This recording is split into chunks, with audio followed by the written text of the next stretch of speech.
Long ago, during a time when China's horizons stretched far beyond the Great Wall and its people were known for their great wisdom, there lived a man named Zheng He. He wasn't just any sailor, he was a navigator so skilled that his name echoed across the seas and into the hearts of adventurers around the world. His journeys were filled with wonders, dangers, and mysteries, and they became the stuff of legends. So sit back, young adventurer, and let me take you on a journey of discovery to unveil the extraordinary adventures of Zheng He. It all began in the year 1371, in a time when the world was not yet as connected as it is now. The great ocean lay before Zheng He, vast and unknown, stretching farther than the eye could see. Zheng He wasn't born to be a sea captain.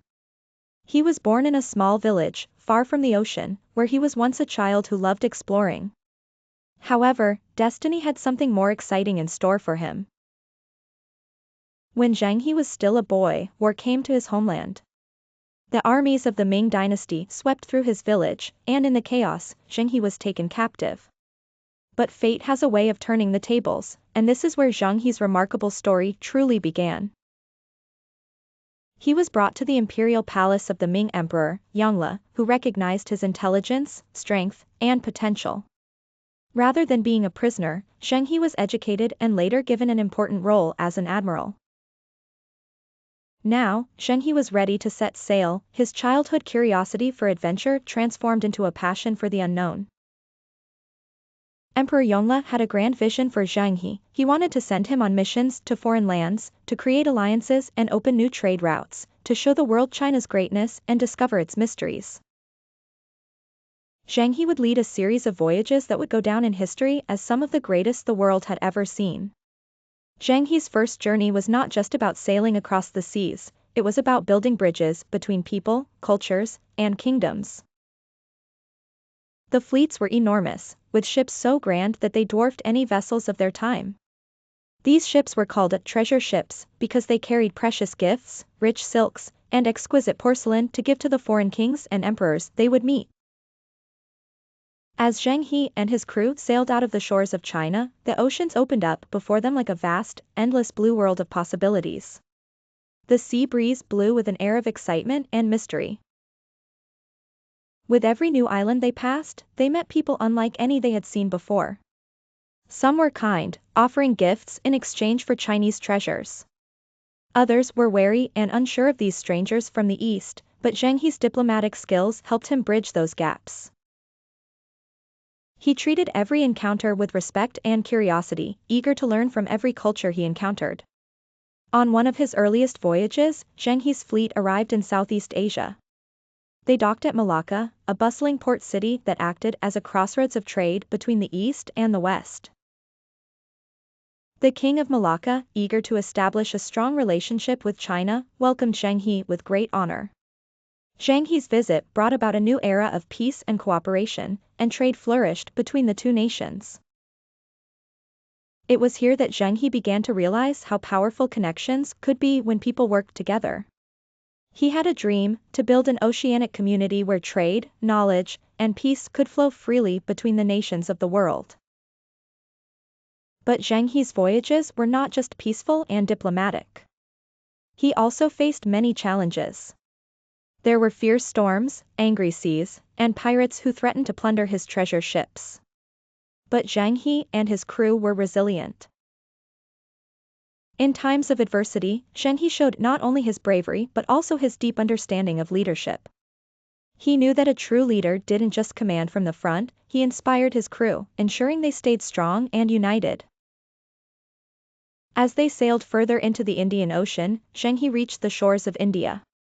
The port city of Calicut was bustling with merchants from all corners of the world. It was a place of vibrant colors, where traders exchanged spices, ivory, and silks. The local king, fascinated by the Chinese fleet, invited Zheng He to his palace. It was here that Zheng He learned about India's ancient traditions and spiritual wisdom. He marveled at their knowledge of astronomy and mathematics, and shared the wisdom of China's scholars and philosophers in return. These exchanges helped strengthen China's position as a leader in global trade, and Zheng He's diplomatic gifts were recognized far and wide. But Zheng He didn't stop there. His journey led him to the heart of the Arabian Peninsula, where he met with the sultans of Arabia. They spoke of the riches of Africa and the land of gold, which lay beyond the deserts. Zheng He listened intently, and soon, his fleet would sail across the Arabian Sea to the shores of East Africa. In the coastal city of Mogadishu, Zheng He encountered yet another foreign culture, one that had its own rich history of seafaring and trade. The people of Africa were fascinated by the Chinese ships, which were unlike anything they had ever seen before. Zheng He was invited to the royal court, where he offered the king the finest silks and porcelain China had to offer. In return, the king presented Zheng He with precious gemstones, gold, and ivory. These exchanges weren't just about treasure, they were about a deeper connection between people.